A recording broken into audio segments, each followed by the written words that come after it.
Depict the magnetic field lines due to two straight long parallel conductors carrying currents I1 I2 in the same direction. Hence deduce the expression for the force acting per unit length on one conductor due to the other. Is this force attractive or repulsive? दो parts में है, दो wire हैं ऐसे और ऐसे, दोनों में करंट पैरेलल है। तो इसमें I1 और इसमें I2। डायग्राम कैसे बनेगा? ये दोनों आपस में अट्रैक्ट करेंगे, तो हल्का सा मैंने इनको इनकी तरफ बल्ज करा दिया है, ऐसे और ऐसे। और हम जानते हैं कि बाहर जाते के लिए अगर करंट ऐसे है तो मैग्नेटिक फील्ड लाइन सर्कुलर होती है इस तरीके से, और यहाँ रीजन बीच में मैग्नेटिक फील्ड ज़्यादा होगी, तो इसलिए मैं थोड़ा सा लाइंस पास बना रहा हूँ। ओके, और बाहर निकल रहे तो फील्ड लाइंस भी एंटी क्लॉकवाइज होंगी। So that is the answer to the question. पहला पार्ट तो हमारा हो गया कि लाइंस बनानी थी। डिवाइड करें पेज को। Deduce the expression for the force acting per unit length. ठीक है, तो ये हमारे पास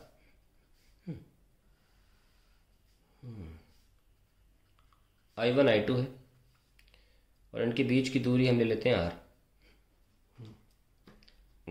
ध्यान रखने I1 I2 पे फोर्स नहीं लगा रहा है, I1 की मैग्नेटिक फील्ड जो I2 पर रहती है उसकी वजह से फोर्स लगता है, क्योंकि फोर्स तो मैग्नेटिक फील्ड की वजह से लग रहा है। तो पहले क्या निकालेंगे? I1 की मैग्नेटिक फील्ड ऑन I2, और ये इनका डायरेक्शन है। तो हम जानते हैं मैक्सवेल कॉर्कस्क्रू रूल फॉलो करता है अगर आपको मैग्नेटिक फील्ड का डायरेक्शन निकालना है। तो I1 और R में अगर कॉर्कस्क्रू रूल लगाएं तो क्लॉकवाइज दिख रहा होगा I1 क्रॉस R, और ये आता कैसे है? बायट-सवार्ट लॉ की मदद से आता है कि आइडियल क्रॉस पोजीशन वेक्टर यहाँ है तो उसका unit vector divide by R square.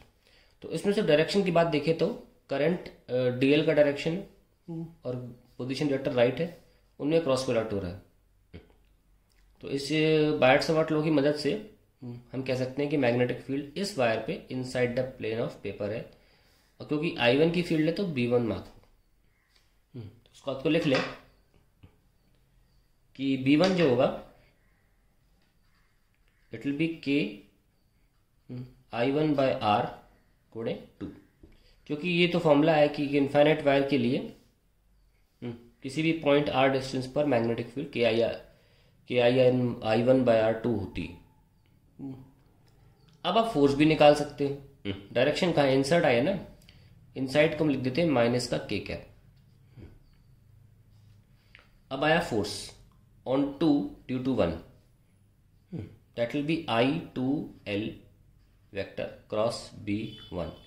ये फॉर्मूला लग किस पर? I2 पे, और किसकी मौजूदगी में? B1, इसलिए I2 और B1।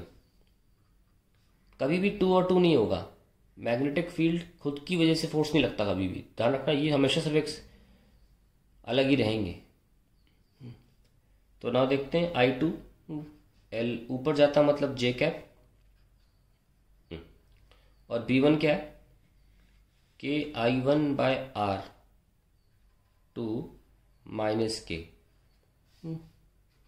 सो F21 आ जाएगा 2 K I2 I1 L by R, J cross के I होता है और ये माइनस की वजह से माइनस I। ये देखिए आपका फोर्स आ गया फाइनली, ये आपका आंसर आ गया। क्या पूछा है? Deduce expression for force acting per unit. अच्छा, पर यूनिट लेंथ है, एक लेंथ नीचे ले आओ, 2K I1 I2 divide by R Newton पर मीटर। अब कह रहे हैं इज दिस फोर्स अट्रैक्टिव और रिपल्सिव, तो उसके लिए आपको F12 निकालना पड़ेगा।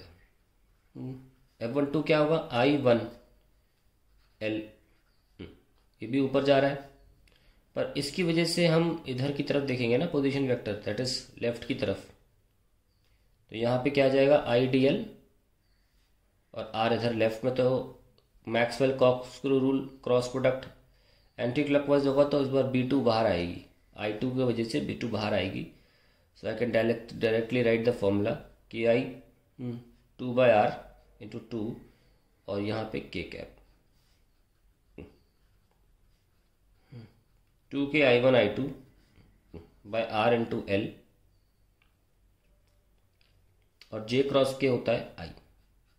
यानी कि यहाँ पे फोर्स अगर देखेंगे तो यहाँ से तो देखो -I आया है तो force will be like this F21 क्योंकि -I आया था। यहाँ पे +I आया है तो ये F12। तो आप देख सकते हैं that F12 is opposite of F21 hence attractive.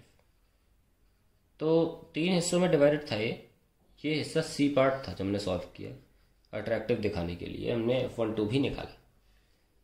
तो that is the end of the question. It is attractive in nature.